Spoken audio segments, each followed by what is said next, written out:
naljakas lugu on see, et see ämblik kolis ühest nurgast teises enne, kus päike paistis. Et kui mu maja oli teises asendis, siis ta oli teises nurgas.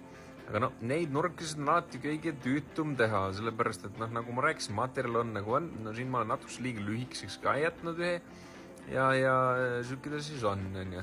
Et kaugelt vaadates nagu kõige hullem polegi, aga näed see nurk nagu, see äär nagu on ka sükke nagu tunne, et siit natukese pressib vahtu välja, läks kuidagi niimoodi veidi valesti ja surub ka natuke eemale, eks selle peab uuesti tegema. See on ka ainuke aken, kuhu laua alla ma vahtu panin.